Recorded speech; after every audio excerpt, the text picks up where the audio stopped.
योगी आदित्यनाथ किसी परिचय के मोहताज नहीं है। हर एक प्रदेश में योगी के फैन हैं।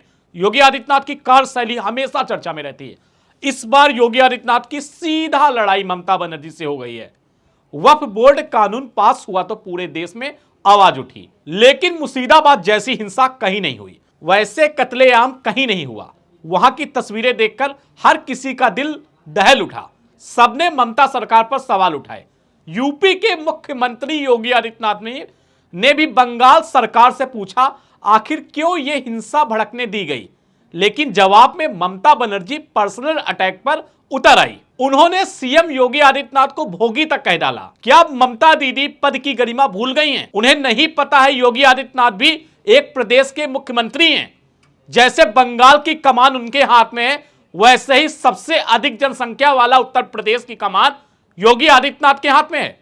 मुख्यमंत्री हैं, पद की संवैधानिक गरिमा है। इस तरीके उनके लिए ममता बनर्जी को बोलना चाहिए था। नमस्कार, आप देख रहे हैं 24 अड्डा न्यूज। मैं हूं आपके साथ शुभम अवस्थी। अब नजर डालेंगे पूरी खबर में विस्तार से। दोस्तों, क्या कहा था योगी आदित्यनाथ ने, आपको सुनाते हैं। आप देख रहे होंगे बंगाल जल रहा है, वहां की मुख्यमंत्री चुप है, दंगाइयों को शांति दूत कहती है। अरे लातों के भूत बातों से कहां मानने वाले हैं। योगी आदित्यनाथ कहते हैं दंगाइयों के लिए डंडा ही एकमात्र इलाज है। आप देख सकते हैं कि बंगाल जल रहा है, मुख्यमंत्री चुप हैं, वो दंगाइयों को शांति दूत कह रही हैं। लातों की भूत बातों से कहां मानते हैं। धर्मनिरपेक्षता के नाम पर उन्होंने दंगाइयों को आजादी दे रखी है। सरकार चुप है। ऐसी अराजकता को कंट्रोल किया जाना चाहिए। दोस्तों, योगी आदित्यनाथ की चर्चा हमेशा होती है। कोई भी प्रदेश चले जाइए, योगी आदित्यनाथ के चाहने वाले आपको मिल जाएंगे। योगी आदित्यनाथ का बुलडोजर की चर्चा भी बहुत ज्यादा होती है। ममता बनर्जी पर योगी आदित्यनाथ ने जरा सा कमेंट क्या कर दिया, सरकार को लेकर जरा सा आलोचना क्या कर दी। ममता बनर्जी तो योगी आदित्यनाथ पर पर्सनल उतर आई। योगी आदित्यनाथ ने ममता सरकार को पूरे मुर्शिदाबाद हिंसा का दोषी ठहराया। उन्होंने कहा ममता सरकार दंगाइयों को शांति दूत कहती है। बंगाल जल रहा है, मुख्यमंत्री चुप है। आप बताइए योगी आदित्यनाथ का यह बयान आपको सुनने के बाद कैसा लगा। फिलहाल योगी आदित्यनाथ ने बयान तो दे दिया। बयान के बाद ममता बनर्जी भी पलटवार करती हुई नजर आई। इसके बाद ममता बनर्जी का बयान दोस्तों आपको सुनाते हैं। योगी बड़ा बात कर रहा है, सबसे बड़ा योगी है। ममता बनर्जी कहती हैं योगी बड़े बड़े दावे कर रहे हैं। वे कहते हैं बंगाल जल रहा है, लेकिन मैं पूछती हूं योगी जी, आपने अपने राज्य में क्या किया? आप सबसे बड़े भोंगी हैं। यूपी में महाकुंभ में कई लोगों की जान गई। वहां हर दिन मुठभेड़ में लोग मारे जा रहे हैं।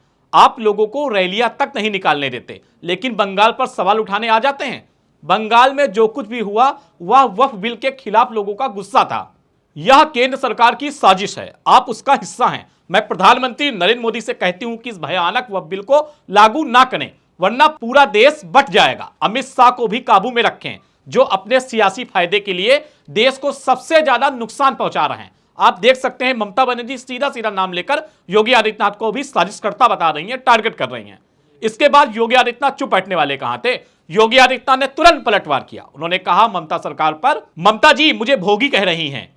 मैं उनसे पूछता हूं कोई भोगी क्या इतना ही पैसा रखता है? मेरे पास तो एक जोड़ी कपड़े हैं, एक झोला है और कुछ किताबें हैं। मैंने सांसारिक सुखों को त्याग कर दिया है। मैं एक साधु हूं और साधु की जिंदगी सादगी की होती है। लेकिन जिन्होंने सत्ता के लिए भ्रष्टाचार को गले लगाया, जिनके मंत्री जेल में हैं और वो मुझे भोंगी कह रही। पहले अपने गिरावान में झांकिए। बंगाल में भ्रष्टाचार की गंगा बहा रही हैं। आपके मंत्री स्कूल भर्ती घोटाले में जेल में हैं। आपके नेता मनी लॉन्ड्रिंग केस में फंसे हुए हैं। आपने बंगाल को लूटने का ठेका ले रखा है और मुझे भोंगी कह रही हैं। आप देख सकते हैं योगी आदित्यनाथ का गुस्सा होना लाजमी है। इस तरीके से ममता बनर्जी ने योगी आदित्यनाथ का नाम लेकर सीधा उन पर अटैक किया। उसके बाद क्या था दोस्तों, राजनीति का पारा बंगाल में हाई हो गया। भाजपा नेता और विपक्ष के नेता शुभेंदु अधिकारी ने ममता सरकार के रवैये पर सवाल खड़े किए हैं। उन्होंने कहा कि बंगाल को यूपी के मुख्यमंत्री योगी आदित्यनाथ की जरूरत है। बताइए, बंगाल में उत्तर प्रदेश के मुख्यमंत्री योगी आदित्यनाथ को वापस भेजने की चर्चा हो रही है कि भाई उत्तर प्रदेश से बंगाल योगी जी को भेज दीजिए, यहां योगी जी के शासन की बहुत जरूरत है। पिछले दिनों हुई हिंसा को लेकर शुभेंदु अधिकारी की अगुवाई में मोर्चा निकाला गया। इस दौरान शुभेंदु ने हिंसा का मुद्दा उठाते हुए कहा कि सत्ता में बीजेपी की सरकार आने के बाद हर एफआईआर पर हम जांच करेंगे। पूरी सरकार की जो भी कार्यशैली है, हर एक कार्यशैली की चेकिंग करेंगे, सब कुछ चेक करेंगे। हर दंगाई को योगी जी की खुराक दी जाएगी। योगी आदित्यनाथ की मांग अब देख सकते हैं आप उत्तर प्रदेश के साथ साथ बंगाल से भी आने लगी है। वहीं दोस्तों उत्तर प्रदेश में भी पारा काफी ज्यादा हाई है। पूरी तरीके से ममता बनर्जी ने जिस तरीके से योगी आदित्यनाथ पर हमला किया है, आप देख सकते हैं दोस्तों कि जिस तरीके से 25 में बिहार में चुनाव है, 26 में बंगाल में, 27 में उत्तर प्रदेश में चुनाव होना है। योगी आदित्यनाथ ममता बनर्जी के बीच हमेशा ठीकी बहस होती रहती है, कोई बहस ये नई नहीं है। लेकिन इस बार क्या था, दोनों मुख्यमंत्री हैं, ममता बनर्जी ने योगी आदित्यनाथ को लेकर जिस तरह की बयानबाजी की है, इसको लेकर भाजपा के कार्यकर्ता काफी ज्यादा आक्रोशित हैं। ममता ने योगी ही नहीं, अमित शाह को भी नहीं छोड़ा है। नरेंद्र मोदी से सीधा कह दिया कि अमित शाह को कंट्रोल में रखिए। वक्फ कानून पास हो गया है, लेकिन लागू करने के लिए ममता बनर्जी ने सबसे पहले ही कहा था बंगाल में हम वक्फ कानून लागू नहीं होने देंगे। लेकिन उत्तर प्रदेश के मुख्यमंत्री योगी आदित्यनाथ ने बंगाल में जिस तरीके से जो हिंसा हो रही है, उस हिंसा को लेकर थोड़ा बयानबाजी क्या कर दी, ममता बनर्जी एकदम आग बबूला हो गई। आप दोस्तों जान सकते हैं कि जिस तरीके से बंगाल में हिंसा हुई, बंगाल के सांसद चाय पी रहे थे, मुर्शिदाबाद में जिस तरीके से आगजनी का मामला सामने आया, सरकार चुप रही। जब हिंसा भड़क गई, जब बीजेपी ने आवाज उठाई, तब ममता बनर्जी को कहीं होश आया, भाई बंगाल में हिंसा हो गई, अब तो मुझे कुछ करना चाहिए। क्या दोस्तों आपको लगता है इस बार बंगाल में भी सत्ता पलट होने वाला है? क्या बीजेपी वापसी करेगी? पूरे मामले पर पूरी इस योगी आदित्यनाथ और ममता के बीच जो बहस हुई, आप क्या सोचते हैं? कमेंट बॉक्स में जरूर बताएं। फिर मिलेंगे दोस्तों अगली खबर में। नमस्कार।